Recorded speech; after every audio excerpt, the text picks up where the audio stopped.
Saka mubhawa muruya. Undoparidza ndouya. Alright. Provided kuti maconditions andiri kuda akadii.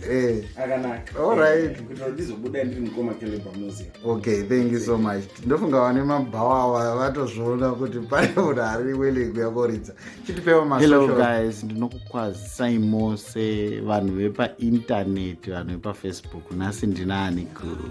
Nhasi ndiri kutaura nemunhu akareba anonzani. Anonzi Caleb Simango. Alright, makagwinya here mukoma Caleb Simango? Aiwa, kugwinya kwemene. Ndinodakara pachindau. Ndinodakara pachindau. Musazotaure chiri dhipi zvokuti ndindosara ndakutaura ndega. Saka ndinofara chose. Handiti ka hai mimi hamungadi zvenyu any introduction kuti vakawanda vanosikuona pasocial media muchikanda mhanzi, muchikanda mabasa. Asi nhasi mati munzire chii nhasi pamutare? Aiwa, pamutare tauya neshoko rekuti saproducer rambai kudirwa nezverasata. So munozongohapa vachatibvira kuti tange tichitaura nezvepasomi music vision nedzimwe dzacho dzakasiya dzatisingachatauriwa nadzo. Makatanga rini zvemusic? Ini ndakatanga 2021 after covid. Saka toti covid ndo yakakupushai kuimba here kana kuti zvazviri muropa? Zvanga zvirimo nekuti mamwe maalbums achana kubuda asati abuda asi angagara.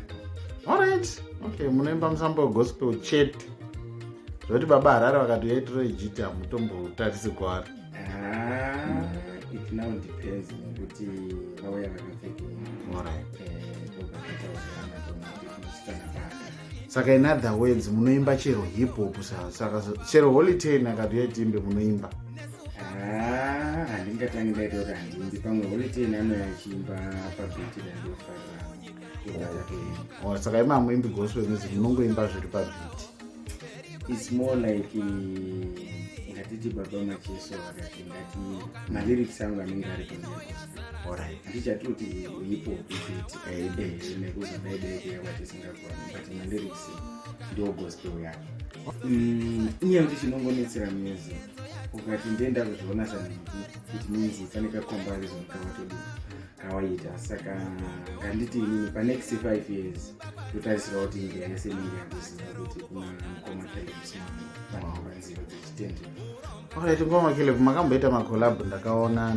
I usually go through my social media accounts emuimbi ndisandasangana nawo. Ndakaona macollab akati mbutitaurirai about them. Alright. First collab yangu ndakaita na Mr. Favor. Anonzi aneso nekuti mukadzi wemuchechi akaita namakengwazi akazoita nyika muchina. Ndiye ndakaita naye paproject inonzi Mitezo. Then ndikaita imwe futi inonzi Mutemareke na Mr. Favor. Tikazoita na Robisi Delusion. Ndiwo macollab atingati mahombe aripo so far. Ndimwe ndakaita nemukomana naSPJ. Okay. Alright.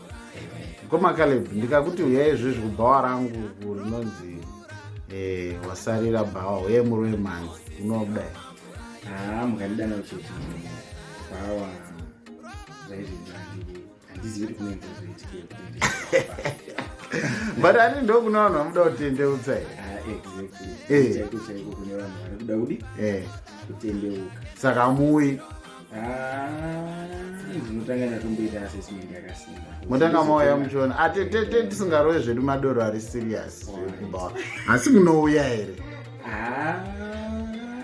Mubhawa chaimo ndikana kuti mubhawa biyawo chaimo tichitomwa masikadhi edu tichitoteerera gospel ingi.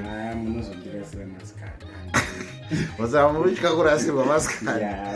Ndinozokwanisa kubuda mubhawa macho indauya nemeseji yakanaka, but ndokwanisa kuzobuda ndisisiri mapinjira andai. Saka munongoda kuparidzira vakatendeuka kare? Toparidzira vese. Ngatiti music inodzwa pakawanda. Saka tinobawa mafollowers anenge akati wandei yechechi unokwanisa kutoona iri kota yemafollowers anenge aripo. Saka music vari kudi vari kuteerera. But imi muchacho reason yamukurambira? Ndine 1%. Bvunzai. Mimi producer mupinda muchechi makabata super muchito yekurunga nesande chii chinoitika? handisati ndambopinda muchechi ndakabata supa nemusati mapinda muchechi makabata supa noti handisati ndambobata supa asi mimi ndakuti ndini promota $10,000 mukoma wangu Caleb yaitirowe mundiroere mhanzi for 30 minutes dzenyu pauramba nganditi ndinouya on maconditions. Okay, saka totanga ndatogadzirisa hangu security yangu zvakasimba tonyatsoona kuti hatizonetsani nezvidhaka saka tazozvonera ndinozobuda ndisisiri mukoma Caleb. Alright, security tengeri chitipewo masocials enyu nemacontacts vanoda kubata ivacho. Alright, pane chinhu chimwe chagara chinozikanwa nevanhu vese kuti muimbi wegospel kazhinji haana mamwe mazita ekwandawana. Saka Facebook yangu yakanzi Caleb Simango, then Instagram Caleb Simango. Phone number 0783938489. Thank you so much, Mkoma Caleb.